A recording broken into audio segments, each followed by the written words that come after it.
Another rookie running back, Ray Davis of the Bills, 87% available against the Titans. No James Cook for the Bills on Monday night, Jay. No problem. Ray Davis looked awesome.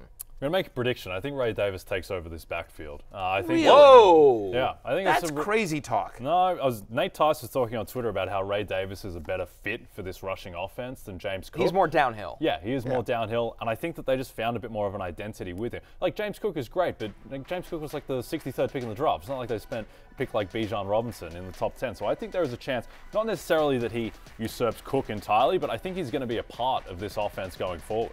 I think that's fair, and we can get more into that when we talk about the game. And I'm a big Nate Tice fan. I think he's really smart, does a great job, big fantasy player, so he understands the implications of everything he says. But I'll say that this is a team that last year was giving touches to Damian Harris and Latavius Murray. Like I don't think they suddenly go away from James Cook. I think the better argument for Ray Davis is that, right, he's earned a role in this offense, and that James Cook goes from a borderline RB1 to more of a mid-tier, low-tier RB2.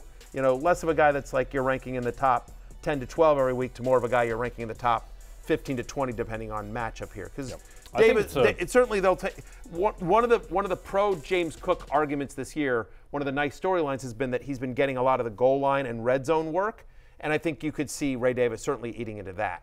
Yeah, definitely. I just think it's a hugely positive indicator for Ray Davis in a massive game for the Bills that they were willing to give him 20 carries in what was expected to be potentially a timeshare with Ty Johnson. It was entirely Ray Davis's backfield. I just don't think that he's going to be now, relegated to 4 or 5 carries a game. I don't think look. I wasn't in the room, so I don't know, but I don't get the sense that that's what they went into the game intending to do. Ty Johnson got the start here. I got asked on Twitter once the James Cook thing. It's been a weird year, by the way, for reporting. Right? I mean, Chris McCaffrey's fine. Weird as in really bad? Yes. Or a lot of misses? A lot of misses. James Cook is definitely playing he's definitely Monday. Playing. According to his agents, he's definitely playing. Sorry, Big Anthony Show. Richardson Tough loss for you. What? Anthony Richardson on the Anthony weekend. Richardson as well. Quarterback for the Colts. Yeah. He's back. Reporting has been very shoddy this year. Or inconsistent. Shoddy is maybe not the right word. Inconsistent. Reporting's been inconsistent. In a league in where there are fantasy implications and there are betting implications, that stuff matters. But that's for another podcast, that's for another show, that's for another conversation. What I will say here is that based on the previous usage of once Cook was announced out, I'll just cop to this. I went up to Twitter and I said, I think the pivot is Ty Johnson and Ray Davis in that order to replace James Cook. And then I got this tweet from this guy. Somewhat happy fan. Somewhat happy Eagles fan. Alan Lazard, 24 points. Ty Johnson, 3.4. Guess who I started? Thank you at Matthew Berry TMR for your awesome advice. Not. Hashtag I like the hashtag fantasy football. Hashtag fantasy Just football. so everybody finds this tweet. That's from T Allen 4383. Definitely not a burner account. And I quote tweeted it because whatever. I'm fair game. I put my opinions out on there in public. Roast me all the time. Whatever. And I don't really read my mentions, but this one somehow popped into my feed, and I was just like, I don't care that you want to call me out for getting Ty Johnson over Ray Davis wrong. I did. Asked and answered, right?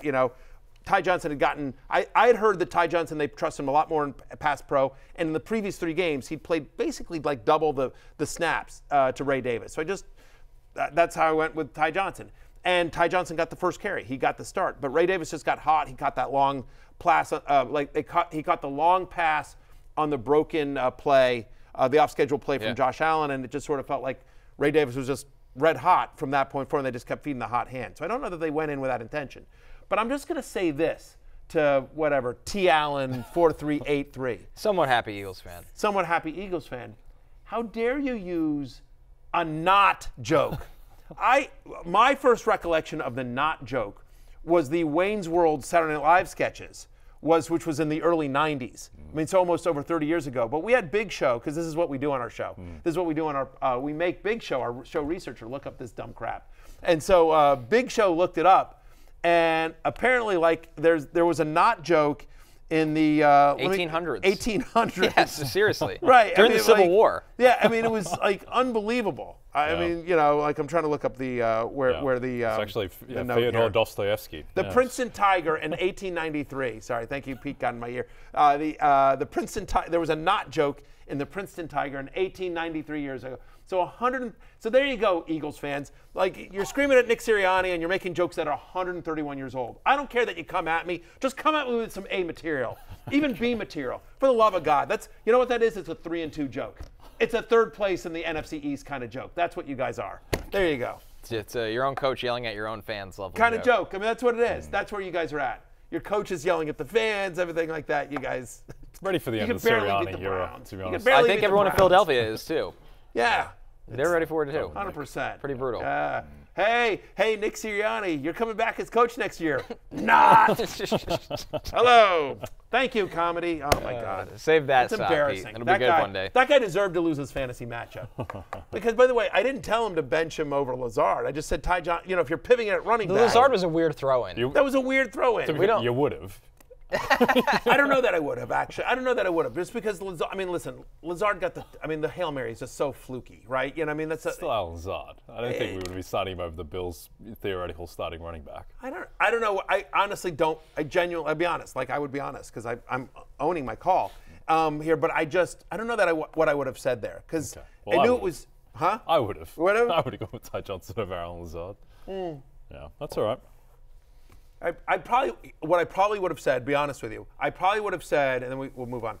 I probably would have said Johnson's likely the floor play because he's likely going to get at least 12 touches in this game against in a good matchup. Lazard is the risky reward play because he's only got a shot at having a touchdown with Rodgers back there, but he's also like a guy that can be completely gone from this offense. Our next running back. I would have answered it. Hey, it's Matthew Berry from NBCSports.com and RotoWorld.com, and I want to thank you so much for watching whatever it is you just watched, or if nothing else, being too lazy to click out of the autoplay after this video started, after whatever it is you actually wanted to watch finished. But now that you're here, I'd like to take a moment here to ask you respectfully now, okay? I'm asking you respectfully to subscribe to the NFL on NBC YouTube channel. You'll get the latest RotoWorld fantasy news headlines, all sorts of great shows, including my own Fantasy Football Happy Hour. So go subscribe now. Again, I'm asking respectfully.